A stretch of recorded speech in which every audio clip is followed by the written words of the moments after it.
থেকে নিজের ভোটটাও ঢাকায় নিয়ে আসা, কারণ ভোটটা যাতে অপচয় না হয়। আমি যদিও ভোটার হয়েছে আগে, কিন্তু কোনো নির্বাচনে ভোট দিতে পারি নাই।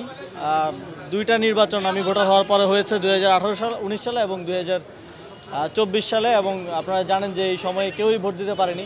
তো এই নির্বাচনে যাতে ভোট দিতে পারি সেটা নিশ্চিত করলাম। নির্বাচন কোথা থেকে করব এই বিষয়ে এখনও চূড়ান্ত কোনো সিদ্ধান্ত হয়নি, তবে ঢাকা থেকে করবো ইনশাআল্লাহ। এখন পর্যন্ত পরিকল্পনা স্বতন্ত্র নির্বাচন করারই, তারপরে দেখা যাক।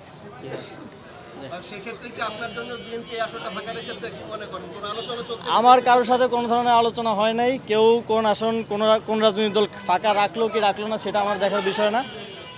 আমি আমার সিদ্ধান্ত ব্যক্তিগতভাবে এককভাবেই নিব। এই আসনটাই কেন তাহলে ঢাকা 10 আসন? গুঞ্জন ছিল ঢাকা 12, বিএনপি আমার সরকার থেকে পদত্যাগ করার পর থাকার প্ল্যান আছে ধানমন্ডি এলাকায়।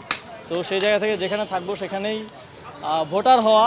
আপনারা তো জানেন যে নির্বাচন করার জন্য আপনি কোথায় ভোটার হইলেন সেটা গুরুত্বপূর্ণ না, আপনি দেশের নাগরিক বা ভোটার হলেই যথেষ্ট। তো সেই জায়গা থেকে ঢাকায় ভোটার হওয়া, যাতে করে নির্বাচনের সময় আমার ভোটটা অপচয় না হয়। এই আপনি জনতার কাতারে কবে আসবেন আসিফ মাহমুদ? এটা নিশ্চিতভাবেই এখন বলছি যে আমি নির্বাচন করব। কবে নাগাদ পদত্যাগ করব এটা আপনারা জানেন যে সরকারের উচ্চ পর্যায়ের সাথে সিদ্ধান্তের উপরে অনেক কিছু ডিপেন্ড করছে, আলোচনা করে সেই বিষয়ে। আপনার রুচির সাথে মানানসই স্টাইলিশ সব ডিজাইন থেকে বেছে নিন জংমুক্ত ও long lasting shine basin tap. Fittings shine তো সবকিছু ফাইন।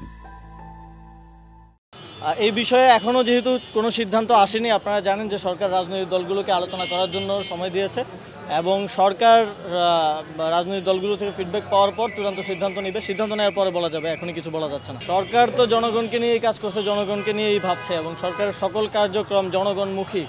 এবং এই সরকারের যেই তিনটা কাজ ছিল, সংস্কার, বিচার এবং গণতান্ত্রিক রূপান্তর, আপনারা দেখছেন যে তিনটা কাজই সমানভাবে এগিয়ে চলছে।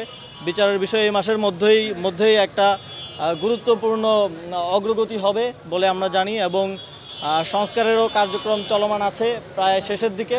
এখন প্রসেস থেকে শুরু করে এই বিষয়গুলো ডিফাইন হয়ে গেলেই এই বিষয়ে আর কোনো সন্দেহ থাকবে না। এবং নির্বাচনের বিষয়ে সরকার খুব স্পষ্টভাবেই ফেব্রুয়ারিতে নির্বাচন আয়োজন করার কথা বলেছে এবং বারবার বলছে। সুষ্ঠুভাবে নির্বাচন আয়োজনের জন্য সরকার সকল স্টেক হোল্ডারদেরকে প্রস্তুত করছে এবং সকলের সহযোগিতাও চাচ্ছে। এটা খুবই দুঃখজনক। ইতিমধ্যেই বিসিবির সাথে আমি কথা বলেছি। বিসিবি একটা তদন্ত কমিটি আজকে গঠন করেছে, এবং আমরা স্পষ্টভাবে বলতে চাই যে নারীদের ক্রীড়াক্ষেত্র সহ সকল ক্ষেত্রে তাদের নিরাপত্তা এবং তাদের যোগ্য সম্মানটা যেন আমরা নিশ্চিত করতে পারি, সেই জায়গা থেকে এই বিষয়ে তদন্ত কমিটির রিপোর্টের ভিত্তিতে প্রমাণিত হলে আমরা অবশ্যই যথাযোগ্য শাস্তিযোগ্য ব্যবস্থা নিব। এবং ইতিমধ্যে আমার দপ্তর থেকেও ভিক্টিমের সাথে যোগাযোগ করা হয়েছে। যদি তিনি কোনো আইনি পদক্ষেপ নিতে চান, সেক্ষেত্রেও সরকার সর্বোচ্চ সহযোগিতা করবে। যেহেতু বিষয়টা বিসিবির অভ্যন্তরীণ, প্রাথমিকভাবে বিসিবির তদন্তের উপরে আমরা ভরসা করতে চাই, পরবর্তীতে আমরা সিদ্ধান্ত নেব এই বিষয়ে।